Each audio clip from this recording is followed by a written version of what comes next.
नमस्कार माऊली, चला ज्ञानेश्वरीच्या सहवासात. ज्ञानेश्वरी अध्याय 10 मधील ओवी 58 ते ओवी 63च्या सहवासात आपण जाऊया. भगवंतांनी अत्यंत निरागस आणि प्रामाणिकपणे अर्जुनाला सांगितलं की अर्जुना, हा भावार्थ, हा आत्मबोध सांगून आम्ही तुझ्यावर काही उपकार करतोय असं समजू नकोस. तर तुला सांगण्याचं निमित्त करून आम्ही सुद्धा त्याचा तेवढाच आनंद घेतोय. अर्थात आमच्या स्वार्थासाठीच आम्ही हे बोलतोय. हे अत्यंत प्रामाणिकपणे भगवंत सांगतात. आणि हे कसं खरं आहे त्याचं उदाहरण ज्ञानोबा राय आपल्या समोर ठेवतात. ज्ञानोबा राय म्हणतात, जैसे बाळका लेवविजे लेणे, ते शृंगाराते काही जाणे. जैसे बाळका लेवविजे लेणे, ते शृंगाराते काही जाणे. परी ते सुखाचे सोहळे भोगणे, माऊलिये देठी. अहो, लहान मुलाला आई वेगवेगळे दागिने घालते. ते दागिने घालून त्या बाळाच्या सौंदर्यात, गोडव्यात भरच पडतं. परंतु हे काही ते बाळ जाणतं का हो? परंतु अलंकार बाळाला घालणं, त्याच्यातून बाळाचा गोडवा वाढणं, हा सगळा जो सुखाचा सोहळा असतो, तो सोहळा आईच्या दृष्टीतनं जर पाहिलं तर या सोहळ्याचा आनंद त्या मातेची दृष्टीच घेत असते. ते बाळ तर काहीच जाणत नसतं. भगवंत म्हणतात अगदी तसंच अर्जुना, हे सगळे आत्मबोधाचे अलंकार मी तुझ्यावर घालतोय. तू जाणतोस का नाही माहिती नाही, पण आम्हाला मात्र खूप आनंद होतोय. तैसे तुझे हित आघवे, जव जव का तुझ फावे. तव तव आमुचे सुख दुणावे, ऐसे असे. तेव्हा अर्जुना, तुझं आत्महित ज्यामध्ये आहे ते आम्ही तुला सांगतोय. आणि आम्ही सांगताना तुला जेवढं ते तुझ्या अंतःकरणात घेता येतंय, तू त्याच्याशी एकरूप होतोयस, तुला त्याचा आनंद होतोय. तव तव आमुचे सुख दुणावे, तेव्हा तेव्हा आमचा आनंद सुद्धा दुप्पट होतो. आमच्या आत्मसुखाला सुद्धा काही सीमाच राहत नाही. ऐसे असे. आता अर्जुना हे विकडी, मज उघड तुझी आवडी. म्हणून तृप्तीची सवडी, बोलता न पडे. आता अर्जुना हे कसं सांगायचं तुला? अर्जुना, हे विकडी, हे आढे वेढे घेऊन सांगण्यात काही अर्थ नाही. खरं सांगायचं जर झालं तर मज उघड तुझी आवडी. अरे अर्जुना, उघडपणे सांगायचं झालं तर तू मला आवडतोस हेच खरं आहे.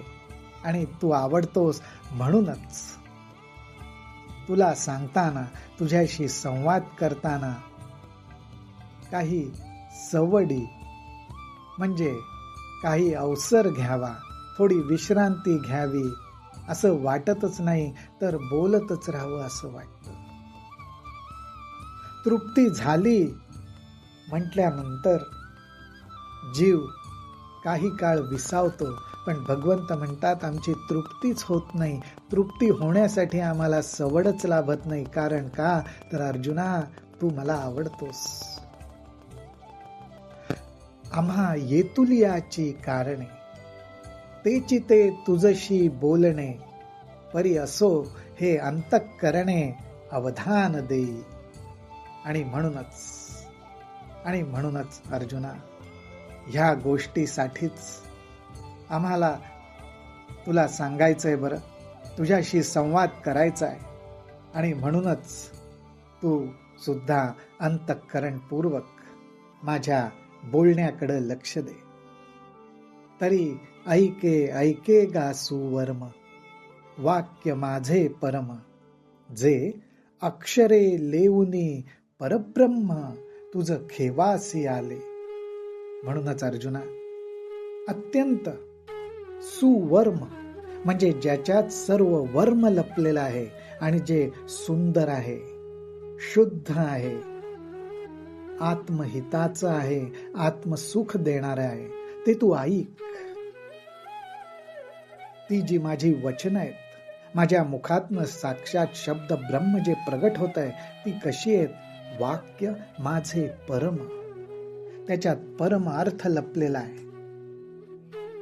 आणि परम अर्थ म्हणजे अर्थात परब्रह्म. परब्रह्म आत्मबोध लपलेला आहे. अशी अक्षर माझ्या मुखातून बाहेर पडतायत, जे अक्षरे लेऊनी परब्रह्म तुझ खेवासी आले. आणि ती माझी अक्षर जेव्हा वाक्यांचं रूप धारण करतायत, त्यावेळी साक्षात परब्रह्मच, जणू काही परब्रह्मच ह्या शब्द ब्रह्मरूपी अक्षरांचा झगा घालून तुझं खेवासी आले, तुला आलिंगन द्यायला आलेलं आहे, असं तू समज. तरी किरीटी तू माते, नेणसी ना निरुते, तरी तो गा जो मी येथे ते विश्वची हे. आता भगवंत परत एकदा हळूहळू आपलं स्वरूप प्रकट करतायत. ते म्हणतायत, तरी किरीटी, तरी अर्जुना, तू माते नेणसी ना निरुते, तू माझं स्वरूप अजून सुद्धा खऱ्या अर्थाने जाणत नाहीस ना. तरी तो गा जो मी येथे ते विश्वची हे. तर मी तुला सांगतो, तो गा जो मी येथे, हा जो मी तुझ्या समोर आहे अर्जुना, हा जो आणि जसा मी तुझ्या समोर आहे, त्याच पद्धतीने हे विश्व सुद्धा मीच आहे. या विश्वाचा पसारा, या विश्वाचं रूप तुला जे दिसतंय ते सुद्धा मीच आहे.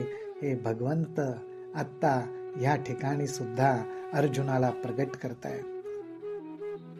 ज्ञानोबाराय हे शब्द ब्रह्मरूपी अंगरखा घालून परब्रह्म जे येतंय ते ज्ञानोबाराय आपल्या समोर प्रगट करणार आहेत. अर्थात हे परब्रह्म ज्ञानोबारायांच्या शब्दातनं साक्षात आपल्यालाही भेटायला येतंय. आपण त्याच्या सहवासात राहतोय. रामकृष्ण हरी, रामकृष्ण हरी, रामकृष्ण हरी.